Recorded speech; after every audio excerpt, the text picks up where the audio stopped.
Hello everyone, exam में आपका स्वागत है। गाइज, यूपी में सैफई हॉस्पिटल में जो वैकेंसी निकली है तो उसमें जो सिलेबस है वो दो भागों में डिवाइड है। जैसा कि आप देख सकते हैं, tech and non tech, core subject and general aptitude. तो इसमें हमें क्या करना है कि अब मैं इस वीडियो में केवल बात करूंगा जो कॉमन सब्जेक्ट्स हैं जो सभी पोस्टों के लिए, उसके लिए। ठीक है, तो अब मैं इसका कलर चेंज कर लेता हूँ। ठीक है, तो इसमें मैं जनरल इंग्लिश, जैसे कि आप देख सकते हैं 4 सब्जेक्ट हैं: general English, general knowledge, reasoning and mathematical aptitude. सबसे पहले बात करते हैं कि जो आपकी इसका जो लेवल क्या रहेगा, है ना। मैं आप देखो यहीं पे आपको दिखा देता हूँ। यहाँ पे साफ साफ लिखा हुआ है matriculation and higher secondary level. ठीक है, अब जैसे कि यहाँ पे नहीं लिखा, यहाँ पे नहीं लिखा, यहाँ पे लिखा, यहाँ पे भी नहीं लिखा। ठीक है, तो हम जनरल इंग्लिश का जैसे कि लिखा हुआ है तो होपफुली इन सारे सब्जेक्टों का भी हम यही मान के चलते हैं, है ना।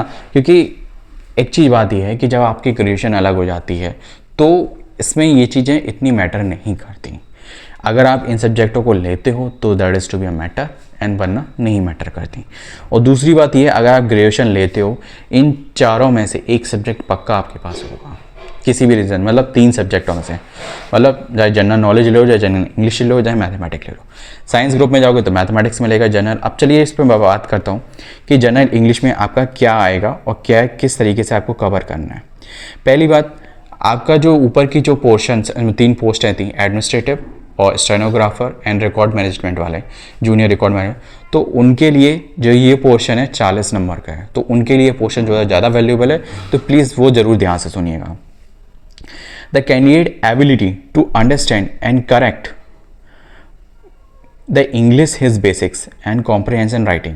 देखो, पहला पॉइंट आपको comprehension writing, मतलब आपका पैसेज वगैरह आएगा, ठीक है, तो और पैराग्राफ दिया गया होगा तो उसके रिगार्डिंग क्वेश्चंस होंगे तो वो आपको करने पड़ेंगे, पैराग्राफ पढ़ के क्वेश्चंस। अगर इन द केस ऐसा होता है कि जैसे एक एक क्वेश्चंस आते हैं ना, तो हमें क्वेश्चंस को पढ़ना है और फिर पैराग्राफ में देखना है।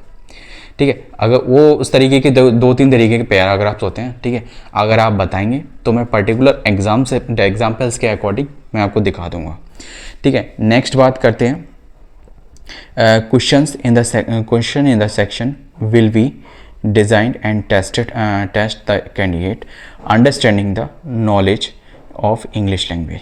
ठीक है, सीधी सी बात है, ये ने कहा है कि जैसे कि जो क्वेश्चंस आएंगे कॉम्प्रिहेंशन में, ठीक है, पैराग्राफ वगैरह में, है ना, तो उसमें इस तरीके से डिज़ाइन किए जाएंगे ताकि वो कैंडिडेट की इंग्लिश की नॉलेज जान सकें। मतलब आप इंग्लिश की नॉलेज कैसे जानेंगे? सीधी सी बात है, ग्रामर को पकड़ लोगे तो इंग्लिश की नॉलेज जान लोगे, दूसरा रीडिंग पकड़ लोगे तो इंग्लिश की नॉलेज जान लोगे। तो सीधी सी बात है, अगर आपको इंग्लिश से अंडरस्टैंडिंग होना है, अगर आपको इंग्लिश में बढ़िया होना है, तो एक ही फंडा है, इंग्लिश को पकड़े रहो, इतना कस के पकड़ लो जैसे कि समझ लो आपकी गर्लफ्रेंड आपको छोड़ के आ रही है ना, और आपको कस के पकड़ना है, आपको छोड़ना नहीं है। ठीक है, और अगर कोई दूसरा कैंडिडेट, अगर दूसरा परसेप्शन अगर आप लेना चाहो, दूसरा परसेप्शन, ठीक है, कि आपका बच्चा अगर आपको छोड़ के जा रहा है तो आप उसको जाने दोगे क्या?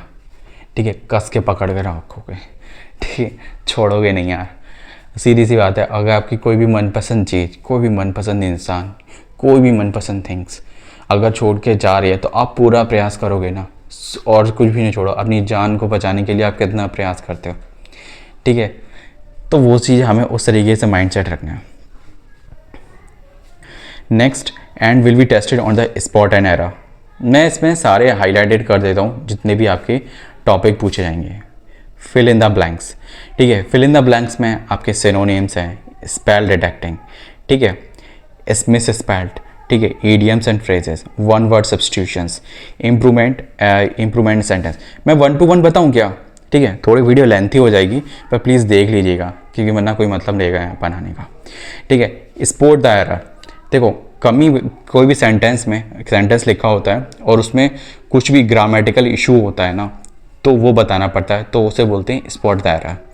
Next, fill in the blanks. Fill in the blanks सीधे से जैसे कि फिल इन द ब्लैंक्स होते हैं, है ना, एक लाइन लिखी होगी या एक पैराग्राफ होगा, ठीक है, वो तो जमल वर्ड हो जाता है। ठीक है, लाइन लिखी होगी तो उसमें कोई ना ग्रामेटिकल ब्लैंक होगा, ठीक है, या फिर कोई ऐसा वर्ड होगा जैसे कि ग्रामेटिकल, जैसे कि थर्ड फॉर्म में कर दिया गया होगा या फिर HMR लगा के कुछ करना होगा, तो उस तरीके का ब्लैंक हो सकता है। होपफुली सिनोनिम एंड एंटोनियम्स का भी यूज़ कर सकते हैं फिल इन द ब्लैंक्स में, ठीक है। तो सिनोनिम एंटोनियम्स मतलब समानार्थी एंड विलोम शब्द, सॉरी, ठीक है। Spelling and detecting and miss spelled, ठीक है। तो देखो भाई ये चीज़ मुझे सबसे मस्त लगती है, और ये चीज़ और कॉम्प्रिहेंशन केवल एक ही तरीके से हो सकती है कि आपको इंग्लिश पढ़नी पड़ेगी, ठीक है। मैंने अभी कहा था ना कि इंग्लिश से प्यार करना है, कुछ भी नहीं करना, कुछ भी नहीं समझ में आ रहा हो, न्यूज़पेपर उठा के इंग्लिश का पढ़ लो। अगर नहीं मिल रहा हो तो जैसे कि आप कई लोग कहोगे भाई मुझे इंग्लिश का न्यूज़पेपर कहाँ मिल रहा है, गूगल पे जाओ, द हिंदू सर्च करो, ठीक है, आर्टिकल्स पढ़ो सारे हैं उसके, आपको उससे क्या होगा, एक बेसिक बुक ऐप्स आपको मिलेगी, ठीक है। उसको अगर आपको यही चीज़ होगा, मैं आपको एक चीज़ कह सकता हूँ, एक बार पढ़ोगे एक आर्टिकल को नहीं समझ में आएगा, 2 बार पढ़ोगे हल्का फुल्का ऐसा लगेगा कि दूर कोई भैंस में कोई लटा मार रहा है, ठीक है, ऐसा लगेगा।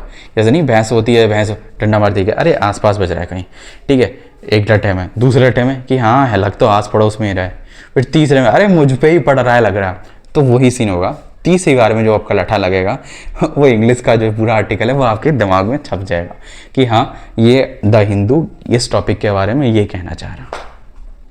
तो होपफुली आप समझ गए होंगे, मेरा बोलने का बताने का तरीका एग्जाम्पल थोड़े बहुत घटिया हो सकते हैं, ठीक है, बट होपफुली आपके समझ में आ जाए। नेक्स्ट बात कर सकते हैं ईडियम्स एंड फ्रेजेस की। देखो idioms and phrases that is to be a luck by chance, ठीक है। मैंने अपने जो भी एग्जामिनेशन दिए हैं तो ऐसा हुआ है, जैसे कि फॉर एग्जांपल मैं आपको बता दूं 10 में से 4 एग्जाम ऐसे हुए जिसमें ईडियम फ्रेजेस फंस गए हों, ठीक है।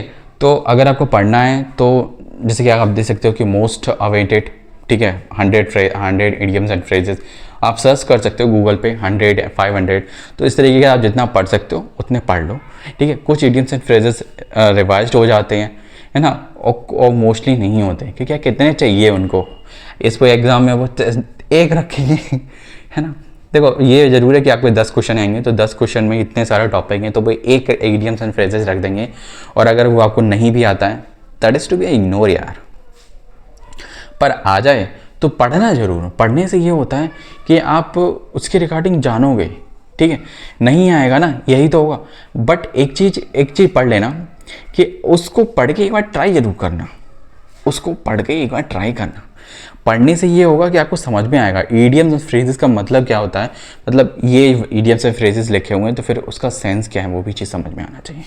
नेक्स्ट बात करते हैं वन वर्ड सब्स्टिट्यूशन, मतलब एक लाइन के लिए एक वर्ड, ठीक है, एक लाइन को हटा दो उसके लिए एक वर्ड केवल, ठीक है। वन वर्ड सब्स्टिट्यूशन सीधी सी है, जैसे कि कोई डेफिनेशन होती है किसी चीज़ की, जैसे कि स्टैम्प की डेफिनेशन, सॉइल की डेफिनेशन, तो पूरी लाइन के लिए केवल एक वर्ड, दैट्स इट, ठीक है। मतलब पूरी एक लाइन केवल एक वर्ड को इंडिकेट कर रही है।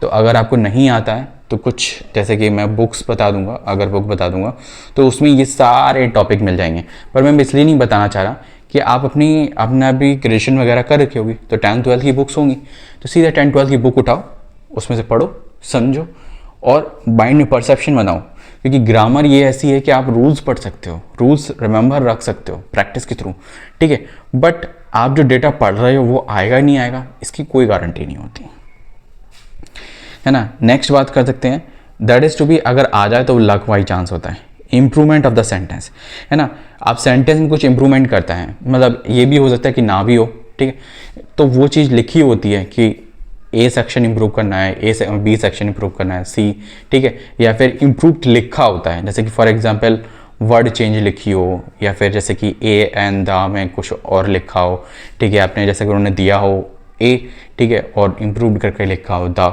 तो वो आपको सारी अगर ग्रामेटिकल आपको आते हो, जैसे noun, pronoun, verb, adverb, adjective, conjunctions, projection, ठीक है, प्रीपोजिशंस, ठीक है, तो ये सारे जब आते होंगे तो आप बड़े आराम से समझ जाओगे।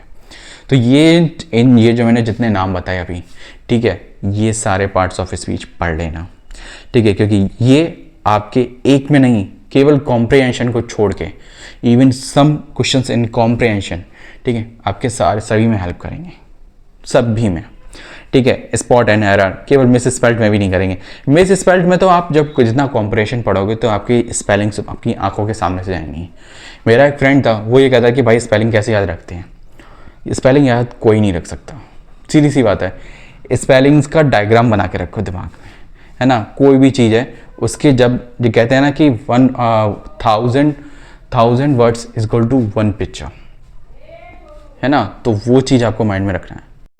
नेक्स्ट है इसमें, जैसे आप देख सकते हो, मैंने आपको बोला था कि एडजेक्टिव वगैरह, active voice, passive voice, verb, ठीक है, कन्वर्जन ऑफ डायरेक्ट इनडायरेक्ट, ये बहुत कॉमन होते हैं। आप अपनी 10th की बुक उठाना और ये सारे टॉपिक्स के जो रूल्स होते हैं, बेसिक इट का क्या होगा, इट्स होगा, ठीक है, इधर आई का उधर जाके क्या हो जाएगा, तो ये सारे पढ़ लेना, बेसिक रूल्स हैं, ठीक है। सीधे सीधे इनसे एक चीज़ ध्यान रखना, एक एक क्वेश्चन आ जाएगा हर टॉपिक से उठा के, है ना। कोई ज़्यादा तोप नहीं आएगी, पर एक एक क्वेश्चन आ जाएगा। तो देखो, आपको एक क्वेश्चन कैसे करें, मिस स्पेल्ट वाला आपको पक्का हो जाना चाहिए। एक्टिव पैसिव सीधे सीधे स्ट्रेट फॉरवर्ड क्वेश्चन होते हैं, ठीक है। Direct indirect, word word substitution, synonym और fill in the blank. Fill in the blanks को मैं सही मानता हूँ। स्पॉट एंड एरर आपका, मैं ये नहीं कह सकता, जिसकी स्ट्रॉन्ग ग्रामर होती है वो स्पॉट एंड एरर बहुत अच्छे से कर पाता है, ठीक है। नॉलेज ऑफ इंग्लिश लैंग्वेज, तो वो तो होगी यार, उससे क्या मतलब नहीं, ठीक है। और बात करते हैं नरेशन, है ना, ये जो आपके उसमें आ जाएगा पैसेज में, ठीक। Shuffling of the sentence part, सफलिंग of the sentence in the passage, तो ये सारे पैसेज के क्वेश्चन हैं। कॉम्प्रिहेंशन पैसेज, एक सेकंड रुकना, ठीक है। Comprehension passage and any other English language, ठीक है, any other English language questions at the level of the, ठीक है। तो जो कॉम्प्रिहेंशन वाला जो आपका पैराग्राफ आएगा, पैसेज आएगा, जैसे कि गद्यांश पद्यांश, अगर आपने हिंदी में ध्यान हो, ठीक है, वो से बोलते हैं, ठीक है। तो वो जो आएगा वो आपका 10th से 12th के लेवल का आएगा। तो होपफुली मैं सीधी सी आपको स्ट्रेट फॉरवर्ड बात बोलता हूँ, 10th की बुक उठाओ इंग्लिश की, ठीक है। ये सारे टॉपिक के बारे में जो भी बेसिक ग्रामर रूल है उनको रिवाइज करो। होपफुली मैं इतना कह सकता हूँ 1 वीक में इवनली अगर आप सही से पढ़ोगे तो 2 से 3 दिन में आपके सारे रूल्स रिवाइज हो जाएंगे। हाँ, अगर आपने 10th 12th या ग्रेजुएशन में आपने पढ़ा है, ठीक है। Hopefully is all depend upon you, ठीक है। और फिर भी अगर किसी को नहीं पता हो, किसी को पल्ले नहीं पड़ा हो, या फिर किसी ने नहीं पढ़ा हो अभी तक, तो मैं बता दूं आपको केवल 5 टॉपिक इसमें इंग्लिश में कर लेने हैं। पहला एक्टिव पैसिव, दूसरा लिख लो, है ना, डायरेक्ट इनडायरेक्ट, तीसरा मिस स्पेल्ड। मिस स्पेल्ड किससे होगा, इंग्लिश की बुकें पढ़ने से, इंग्लिश की सेंटेंस वगैरह पढ़ने से या पैराग्राफ वगैरह पढ़ने से, ठीक है। कॉम्प्रिहेंशन और पैसेज, ठीक है, लिख लिए, 5 टॉपिक हो गए, 5 टॉपिक मतलब 5 नंबर, ठीक है। फिल इन द ब्लैंक्स, ठीक है, फिल इन द ब्लैंक्स, तो ये फिल इन द ब्लैंक्स भी ये आपकी अंडरस्टैंडिंग पर डिपेंड करता है। तो 5-10 में से आपके 5 जो मैंने टॉपिक बताए फिल इन द ब्लैंक्स से पहले, वो आपके 5 नंबर पक्के हो जाए, ठीक है। तो आपका मैंने 50% पेपर कंप्लीट करा दिया, जिसने अभी तक सही से नहीं पढ़ा ढंग से उसका, ठीक है। बाकी का जो 5 नंबर है ना, वो आप थोड़ा अपना पढ़ के करो, है ना। एक रह गया क्वेश्चन, 1 वर्ड सब्स्टिट्यूशन, ठीक है, 6 नंबर हो गए आपके, ठीक है। तो 6 और 7, ठीक है, फिल इन द ब्लैंक्स के साथ, तो कुल आपके 7 नंबर हो गए जो आपके स्ट्रेट फॉरवर्ड हो गए। बाकी रही सिनोनिम्स, इडियम्स एंड फ्रेजेस, तो ये आप अगर कर लेते हो तो थोड़ा एड्स अप हो जाएगा, दैट्स इट, ठीक है। तो थोड़ा स्ट्रेस नहीं लेने का।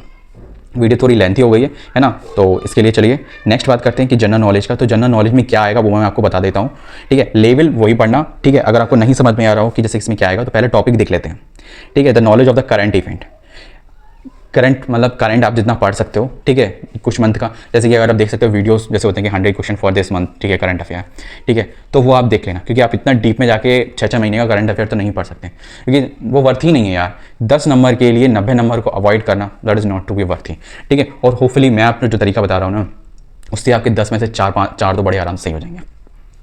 एक काम करना, ठीक है, जो आपकी 10th की बुक होगी, ठीक है, 10th की बुक होगी, और 10th की नहीं होगी तो 6th की होगी।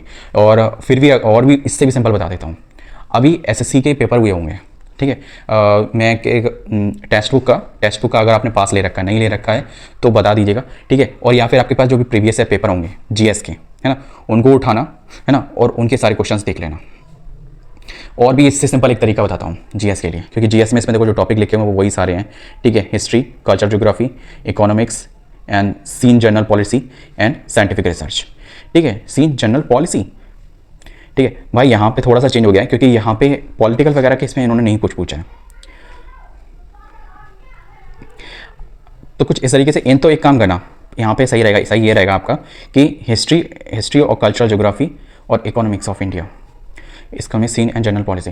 तो ये आप अगर कंसिडर कर पाओ तो डीएलएड की बुक आती है मैं बहुत शॉर्ट बताता हूँ आपको, है ना। डीएलएड की वो छोटी छोटी सी, जैसे लाइक क्वांटम, अगर आपने ग्रेजुएशन क्वांटम कहीं पढ़ी हो, है ना, तो बुक आती है, ठीक है। तो उसमें एक आती है 1 वर्ड वाली, तो वो हिस्ट्री की इतिहास की ले लेना, ठीक है, और ज्योग्राफी की ले लेना है ना, और इकोनॉमिक्स की, और ये चीज़ ध्यान रखना सीन जनरल पॉलिसी, ठीक है, scene general policy and the scientific research, ये आप अपना करंट में पढ़ना, ठीक है, करंट के टॉपिक है। Test with all be concern the election, तो ये चीज़ दिमाग में रख के चलना। तो इस तरीके से कर लेना, आपका बहुत शॉर्ट में कंप्लीट हो जाएगा। और अगर आप पढ़ने वाले हो, अच्छे पढ़ने वाले हो, तो कुछ अच्छी बुक्स ले लेना, ठीक है, या फिर जैसे कि आर्यंत वगैरह की, आर्यंत पब्लिकेशंस की बुक आती है जिसमें जीएस के बारे में सब कुछ दिया होता है ना, तो आप वो कंसीडर कर सकते हो। ये मैंने वो बताया है जो बिल्कुल डाउन टू अर्थ है, केवल मतलब जो एकदम ज़मीन पे फर्श के बराबर है ना नॉलेज जिनकी, ठीक है, और वो थोड़ा पुशअप करना चाह रही हैं ना, तो वो कुछ इस हिसाब से पुशअप करके अपने मार्क्स गेन कर सकते हैं। क्योंकि 1 to 1 आप पूरा थ्योरी में जाओगे, इससे क्या होगा, आपके जो एक जनरल आने वाले क्वेश्चंस हैं ना उस टॉपिक से रिगार्डिंग, जो भी 1 वर्ड वाले क्वेश्चंस होते हैं ना, तो वो उसमें दिए गए होते हैं, तो 4 ऑप्शन के साथ दिए गए होते हैं, है ना, तो वो आप पढ़ोगे तो कुछ ना कुछ ये है कि अगर आप 40-50 क्वेश्चन अगर आप पढ़ लेते हो, 100-200 क्वेश्चन पढ़ लेते हो, तो एक आध क्वेश्चन उसमें फंसना ईजी है। बाकी अगर फिर आपको अगर मुझे कुछ और बेटर सोर्स मिल सकता होगा तो वो मैं आपको बता दूंगा। अब मैं नेक्स्ट वीडियो में इसमें रीजनिंग और मैथमेटिक्स के बारे में डिस्कस करूंगा, आपके लिए एक सही स्ट्रेटेजी कि आपको क्या और कहाँ से पढ़ना चाहिए, जिससे कि आपका ये जो नॉन टेक का पोर्शन है बहुत ईजिली कवर हो जाए। और अगर आपका बेस्ट है तो please move on to your subjects and study to continue. मिलते हैं नेक्स्ट वीडियो में किसी और के साथ। जय हिंद।